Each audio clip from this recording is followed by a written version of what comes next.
चलिए दोस्तों, आज हम बात करते हैं एक बड़े इंटरेस्टिंग टॉपिक जो है रोटेशनल मोशन। दोस्तों, रोटेशनल मोशन से जुड़ी आज कुछ खास और इंपॉर्टेंट बातें हम सीखेंगे। सबसे पहले दोस्तों हम बात करते हैं रोटेशनल मोशन में कैसे आइडेंटिफाई करें कि मोशन रोटेशनल है या ट्रांसलेशनल। स्टार्ट करने के पहले सबसे पहले तो मैं आपको सभी को रिजिड बॉडी का कॉन्सेप्ट इसलिए बताऊंगा क्योंकि यहां बार बार आपको यही वर्ड सुनने को मिलेगा। दोस्तों, हर वो बॉडी रिजिड बॉडी होगी जिनमें दो पॉइंट्स के बीच का डिस्टेंस हमेशा फिक्स्ड होगा। आप अगर बॉडी पे कितना भी फोर्स लगाओ, बॉडी का या तो मोशन होगा या रोटेशनल मोशन होगा, लेकिन दो पॉइंट्स के बीच के डिस्टेंस फिक्स होंगे। रिजिड बॉडी मतलब आप एक स्टोन समझ सकते हैं। एग्जाम्पल के लिए रेगुलर शेप रिजिड बॉडी दोस्तों ड्रॉ की। अब यहां अगर मैं कोई से दो पॉइंट्स लेता हूं, किन्हीं दो पॉइंट्स ए और बी की बात करता हूं, तो इनके बीच का डिस्टेंस आर फिक्स्ड है। अगर हम इस पे फोर्स लगाएं तो ये मोशन करेगा, लेकिन इनके बीच का डिस्टेंस फिक्स होगा। तो दोस्तों, ये तो रिजिड बॉडी की हमने बात की। सर, नॉन रिजिड बॉडी का एग्जाम्पल बताइए, जैसे एक थ्रेड या एक चेन। क्योंकि चेन जो होती है ना दोस्तों, वो फोल्ड हो जाती है, तो दो पॉइंट्स के बीच का डिस्टेंस चेंज कर सकते हैं ना हम लोग, इसीलिए वो रिजिड बॉडी की कैटेगरी में नहीं आती। इसके बाद दोस्तों, जब बात रोटेशनल मोशन की करते हैं तो सबसे पहले हम यहां मोशन को समझें, जिसको मैं दो कैटेगरीज में डिवाइड करूं, जिसमें पहला ट्रांसलेशनल मोशन की हम बात कर लें। ट्रांसलेशनल मोशन ऐसा मोशन दोस्तों, इस तरह याद रखिए, जिसमें सेंटर ऑफ मास जो है उसका मोशन होगा। किसका मोशन होगा दोस्तों? अगर सेंटर ऑफ मास, अगर if centre of mass move करे तो समझ जाइए बॉडी का ट्रांसलेशनल मोशन हो रहा है। उसी तरह दोस्तों, दूसरी जो कैटेगरी होती है वो होती है रोटेशनल मोशन की। ये अभी आपको शायद चीज समझ में ना आए कि सर ये सेंटर ऑफ मास का मोशन कैसे होगा, इसको मैं अभी आपको एग्जांपल के थ्रू समझाऊंगा। इतना याद रखिए, अगर सेंटर ऑफ मास का मोशन होगा तो ट्रांसलेशनल मोशन होगा। अगर रोटेशनल मोशन को आइडेंटिफाई करना है तो इस चीज को ध्यान रखिएगा कि इफ इसमें रोटेशनल के लिए एक बहुत इंपॉर्टेंट पॉइंट याद रखिएगा दोस्तों, if any of line does not remains any of the line does not remains parallel to itself. अब सर ये क्या लिखा है आपने? दोस्तों, बॉडी का कोई सा भी जो बॉडी है ना, उसमें कहीं पर भी एक इमेजिनरी लाइन बना दीजिएगा। अगर वो line during its complete motion parallel नहीं रहे तो समझ जाइए बॉडी का रोटेशनल मोशन हो रहा है। नो डाउट ये चीजें थोड़ी कम समझ में आती है, लेकिन एग्जाम्पल्स को समझने के बाद ये फंडा आपका क्लियर हो जाएगा। याद रखिए, सेंटर ऑफ मास का मोशन होगा तो ट्रांसलेशनल मोशन हो रहा है। अगर any of the line does not remains parallel to itself तो समझ जाइए रोटेशनल मोशन भी हो रहा है। बॉडी एक साथ दोनों मोशन भी कर सकती है दोस्तों। सबसे पहले एग्जाम्पल के थ्रू समझते हैं।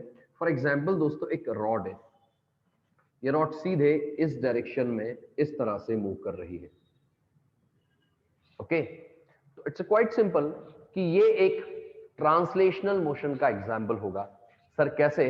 तो अगर सेंटर ऑफ मास ये है तो ये सेंटर ऑफ मास का मोशन हो रहा है, तो यस ट्रांसलेशनल मोशन तो होगा।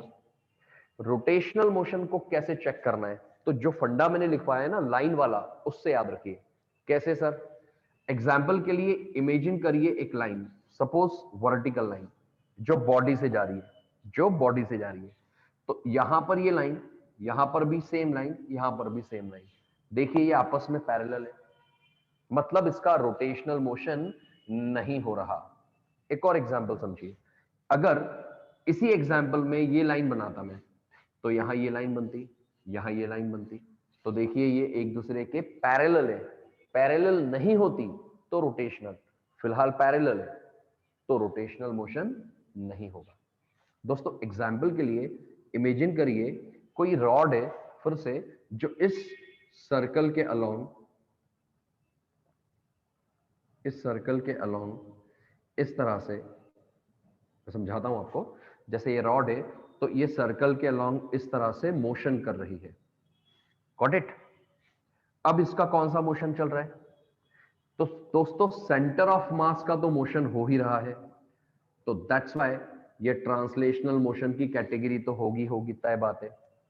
रोटेशनल आइडेंटिफाई करना है तो आप फिर से एक लाइन ले लीजिए, यहां पर देखिए ये लाइन हमेशा आपस में पैरेलल है, मतलब डेफिनेटली ये रोटेशनल मोशन का एग्जाम्पल नहीं है। आपको समझ में आ रही है बात? बहुत सिंपल पॉइंट के थ्रू मैं समझा रहा हूं आपको। इसी तरह और समझिए दोस्तों, फॉर एग्जाम्पल एक रॉड है, ये रॉड है, आपने इसको इसके क्रॉस फिक्स किया, ओके, इस तरह से फिक्स किया और अब ये नीचे आएगी। अब मान लीजिए दोस्तों ये बॉडी नीचे की तरफ आ रही है, ये रॉड नीचे आ रही है, तो डेफिनेटली जो सेंटर ऑफ मास है उसका तो मोशन होगा, तो yes it's a translational motion. Got it? लेकिन अगर रोटेशनल है कि नहीं आइडेंटिफाई करें, तो जब ये रॉड यहां पर, तो इमेजिन करिए एक ये लाइन, जब रॉड दोस्तों यहां आ जाएगी, यहां आ जाएगी, तो यही लाइन इस तरह बनेगी यहां पर। ये पैरेलल नहीं है ना, और अगर पैरेलल नहीं है तो yes it's a rotational motion, yes it's a rotational motion. तो दोस्तों यहां पर बॉडी का ट्रांसलेशनल मोशन भी हो रहा है और साथ ही साथ रोटेशनल मोशन भी हो रहा है। और भी बहुत से एग्जाम्पल्स है दोस्तों जो आप सीख सकते हैं। फॉर एग्जाम्पल अर्थ, अर्थ अपनी एक्सिस पर रोटेट करेगा, हम बोलते हैं ना अर्थ अपनी एक्सिस पे रोटेट कर रहा है, तो उसका भी मोशन रोटेशनल मोशन होगा। कैसे? इस फंडे से हम सीखें तो ये इलिप्टिकल ऑर्बिट है और अर्थ सपोज इस तरह से रोटेट हो रहा है। अब सबसे पहले तो सेंटर ऑफ मास का मोशन हो रहा है, तो yes it's a translational motion. और रोटेशनल मोशन हो रहा है या नहीं हो रहा, कैसे पता करेंगे? तो सपोज अगर कोई ये लाइन लेते हैं आप, वर्टिकल मत लीजिएगा दोस्तों, वर्टिकल के अलावा कोई सी दूसरी लें, तो अर्थ अपनी एक्सिस पे रोटेट कर रहा है, तो ये जो लाइन आपने ड्रॉ की है अर्थ के रोटेशन के कारण हो सकता है वो उस तरफ आ जाए, हो सकता है रोटेट होकर फिर से वो इस तरह हो जाए, तो ये ओरिएंटेशन चेंज कर रही है अपना। इसका मतलब यहां पर ये मोशन होगा रोटेशनल मोशन। आई होप ये पॉइंट आप सभी को क्लियर है। अच्छा दोस्तों एक और बात समझिए कि सपोज मैंने किसी रॉड को, ये रॉड है, इसको थ्रो किया, ये इस तरह से, इस तरह से आगे जा रही है ना, इसको आपने इस तरह से थ्रो किया, तो ये वाला मोशन दोस्तों कौन सा होगा? तो सेंटर ऑफ मास तो मोशन कर रहा है, तो ट्रांसलेशनल तो होगा ही होगा, तय बात है। बट अलोंग विथ इट यहां ट्रांसलेशनल मोशन के साथ रोटेशनल क्यों होगा? क्योंकि एक लाइन अगर ये ड्रॉ करूं तो ये एक लाइन, ये एक लाइन, ये पैरेलल नहीं है ना आपस में, मतलब यहां पर डैम श्योर कौन सा मोशन हो रहा होगा? Rotational motion. और सारे सेंटर ऑफ मास को अगर आप ज्वाइन करोगे तो सेंटर ऑफ मास जिस पाथ को फॉलो करेगा वो प्रोजेक्टाइल या पैराबोलिक शेप होगा। It's a parabolic shape. Got it? ये बात रोटेशनल मोशन को समझने के लिए काफी है दोस्तों। आखिरी एग्जाम्पल समझ लीजिए, अगर व्हील के मोशन की बात करते हैं तो व्हील जब मूव करता है, तो सपोज ए बी डायमीटर लेता हूं उसका मैं, तो जब ये व्हील आगे जाता है तो हो सकता है ये इस तरह से आगे आ जाए, तो ये लाइन और ये लाइन पैरेलल नहीं होगी ना दोस्तों, ए वाला पॉइंट आगे पहुंच जाएगा, बी वाला कहीं इधर आ जाएगा। तो यस यहां ट्रांसलेशनल मोशन क्योंकि सेंटर ऑफ मास का मोशन है, along with it rotational motion क्योंकि लाइन का ओरिएंटेशन चेंज हो रहा है। Got it? इतने एग्जाम्पल दोस्तों रोटेशनल मोशन को समझने के लिए इनफ है। अब दोस्तों जब रोटेशनल मोशन के बारे में हम समझते हैं बात, तो हमें यह बात समझना बहुत जरूरी है दोस्तों कि इसको भी दो अलग अलग कैटेगरीज में बाइफरगेट करते हैं।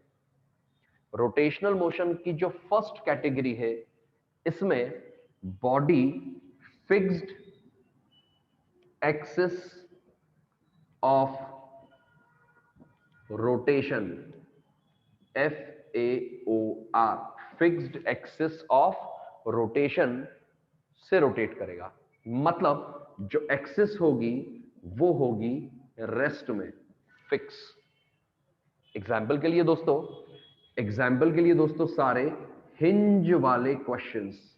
हिंज मतलब सर, मतलब एक रिजिड बॉडी है, आपने इसको इस पॉइंट के अक्रॉस हिंज कर दिया, मतलब फिक्स कर दिया। अब ये बॉडी क्लॉकवाइज या एंटी क्लॉकवाइज रोटेट होगी, इस फिक्स्ड एक्सिस के अक्रॉस हिंज किया। हिंज वाले जितने भी क्वेश्चन होंगे ना दोस्तों, वो इस कैटेगरी में आएंगे, fixed axis of rotation.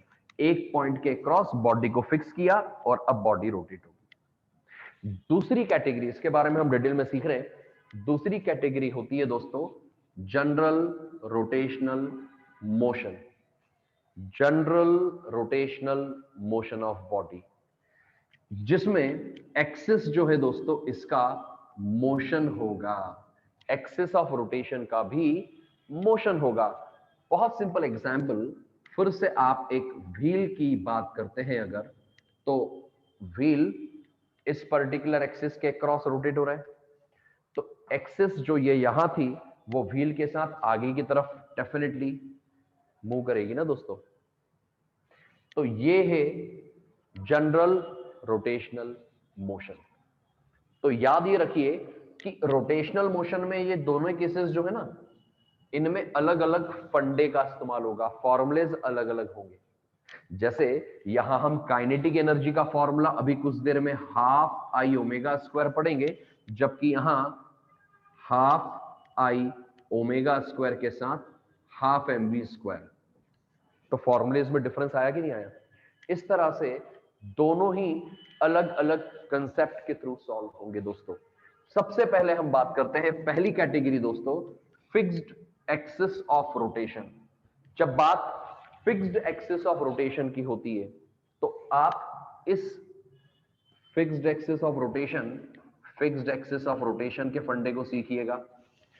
Suppose body को आपने इस पॉइंट के क्रॉस हिंज किया, ओके, और बॉडी दोस्तों सपोज इस ओमेगा एंगुलर वेलोसिटी के साथ रोटेट हो रही है इस तरह से, फॉर एग्जांपल क्लॉकवाइज।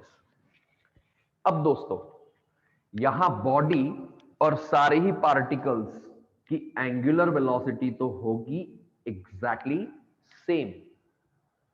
बॉडी और पार्टिकल्स की एंगुलर वेलोसिटी होगी सेम, लेकिन अगर सपोज मैं एक पार्टिकल ए लेता हूं, दूसरा पार्टिकल यहां से बी लेता हूं, पहले वाले की डिस्टेंस r1 और सपोज दूसरे वाले की r2, तो दोस्तों जब ये बॉडी रोटेट होके वापस यहीं पर आएगी, तो आप इस पर्टिकुलर ए पार्टिकल के मोशन को ट्रेस करें, तो आप क्या देखेंगे कि ये बॉडी इस r1 रेडियस के अलोंग सर्कल में मूव करेगी, करेक्ट।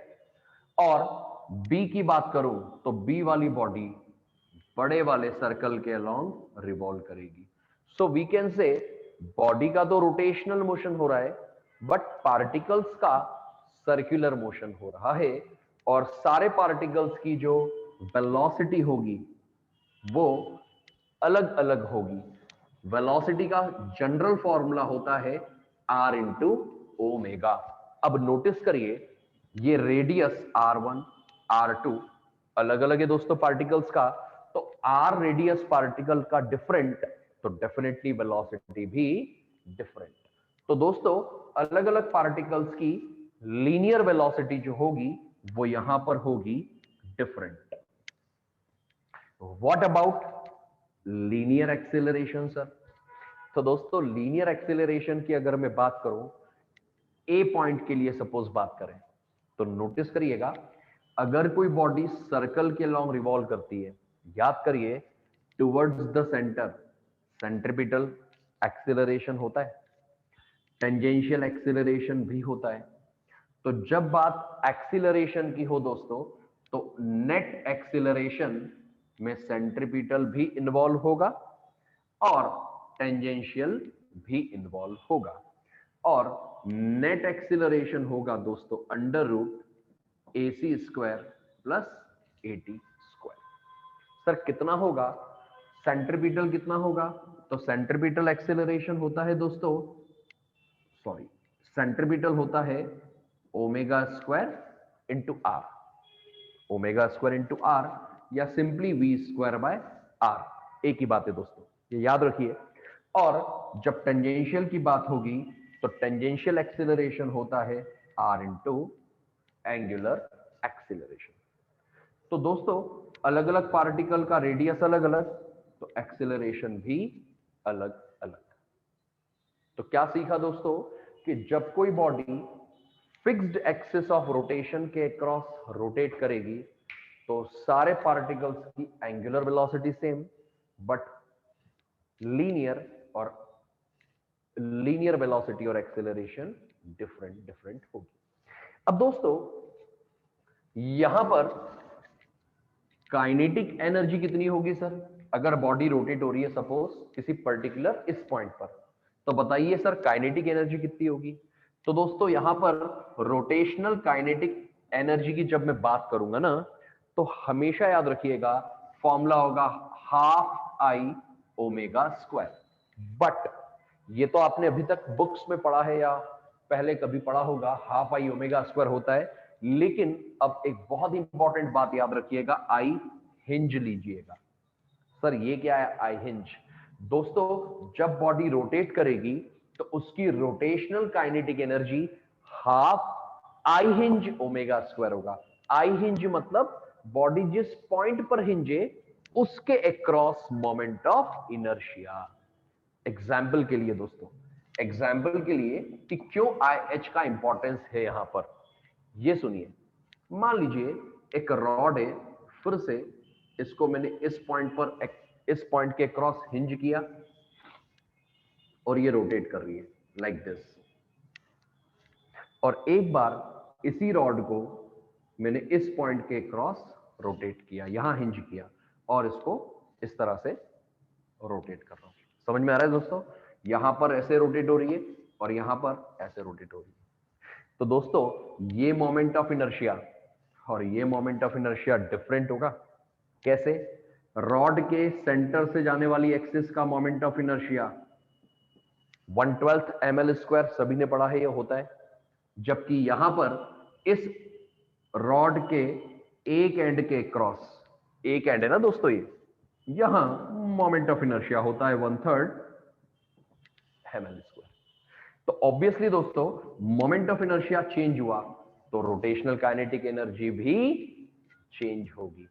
तो एक ही बॉडी की अलग अलग एक्सिस के अक्रॉस अलग अलग रोटेशनल काइनेटिक एनर्जी इसलिए होगी क्योंकि मोमेंट ऑफ इनर्शिया चेंज होगा।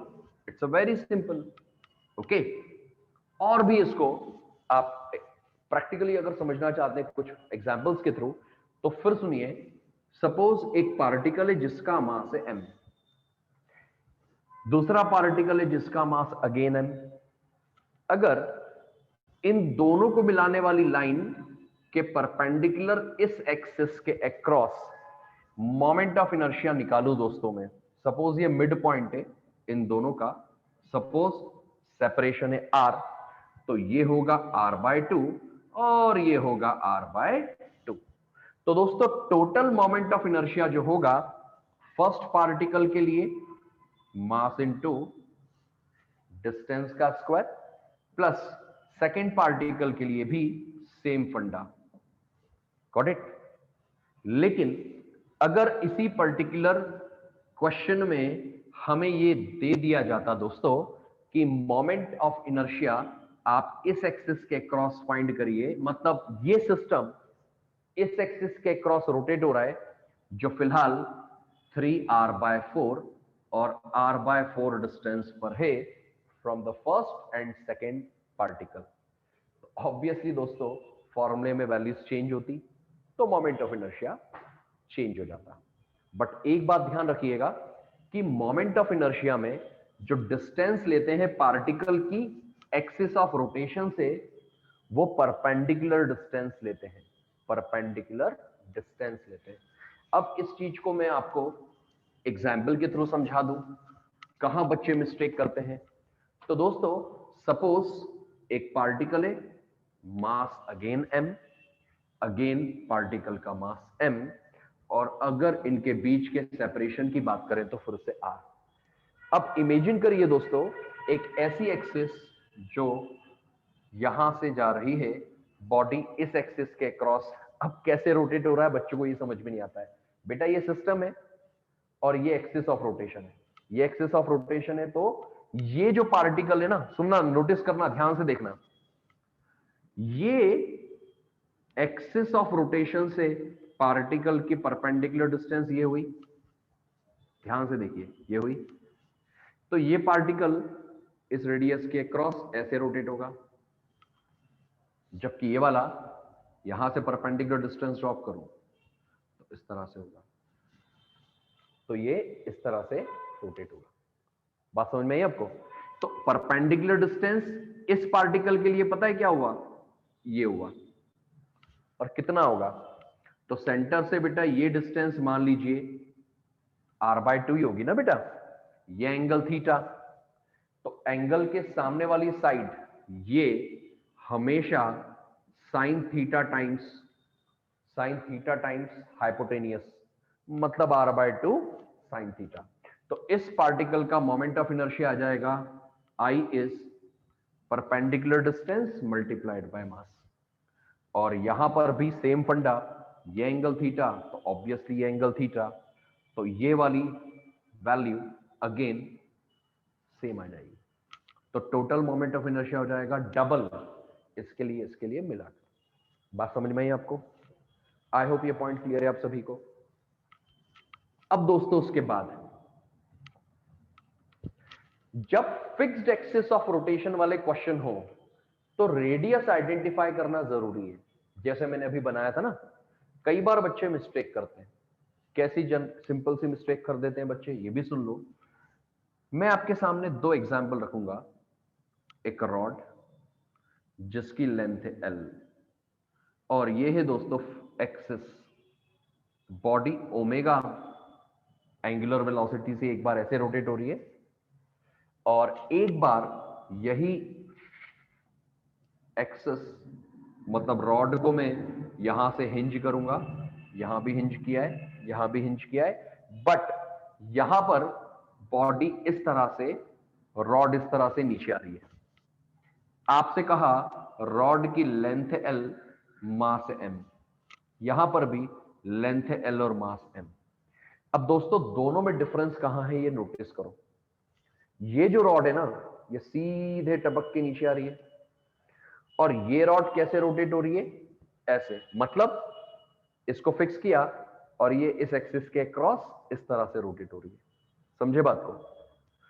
अब आपसे कहूं कि आप इस ए पॉइंट का लीनियर वेलोसिटी फाइंड करिए, तो इधर देखिएगा, जब बॉडी डाउन साइड आएगी तो ऑब्वियसली यहां जो वेलोसिटी होगी ये होगी r into omega. Got it? r का मतलब क्या, हिंज से लेके यहां तक की परपेंडिकुलर डिस्टेंस जो क्या होगी L, तो v ए पॉइंट के लिए होगा L ओमेगा। Got it? जो इस डायरेक्शन में होगा। ओके, बट यहां देखो, अब आप यहां बॉडी ऐसे रोटेट हो रही है, तो इस पर्टिकुलर पॉइंट की बात करूं तो ये रोटेशनल मोशन एग्जीक्यूट करेगी बॉडी, तो ये पार्टिकल इस रेडियस के क्रॉस रोटेट होगा। समझ रहे बात को आप? तो इस बार रेडियस ये होगा। समझ में आया आपको? यहां ये था, यहां पर ये आ गया। ओके, तो ये L, अगेन ये एंगल थीटा, तो एंगल के सामने वाली साइड कितनी कही थी मैंने अभी, it is sine theta times of distance, मतलब L साइन थीटा। R की वैल्यू कितनी आएगी, L साइन थीटा। तो दोस्तों इस पार्टिकल की वेलोसिटी, वेलोसिटी इस तरह से, ये इधर थी ये उधर है, v आ जाएगा r ओमेगा, मतलब L sine theta into omega. और अगर यही बात सेंटर ऑफ मास के लिए होती, ये सेंटर ऑफ मास है O, तो यहां पर दोस्तों ये वैल्यू L/2 है ना, तो यहां वेलोसिटी आ जाएगी L/2 इंटू ओमेगा। भाई यहां L ओमेगा, तो यहां L/2 ओमेगा। लेकिन यहां पर क्या होगा, तो सेंटर ऑफ मास O है, तो इस सर्कल के अलॉन्ग बॉडी रोटेट होगी, तो ये रेडियस इस बार क्या होगा, तो R की वैल्यू दोस्तों, ये वैल्यू L/2 हुई, तो ये वैल्यू L/2 साइन थीटा। इसका मतलब यहां पर वेलोसिटी होगी R, मतलब L/2 sine theta into omega. तो दोस्तों फिक्स्ड एक्सिस ऑफ रोटेशन की जब बात हो, तो आप रेडियस का विशेष तौर पे ध्यान रखिएगा। अभी हम फिक्स्ड एक्सिस ऑफ रोटेशन के लिए टॉर्क भी निकालना सीखेंगे, बट फिलहाल आई होप ये वाला फंडा आप सभी को क्लियर हो चुका है।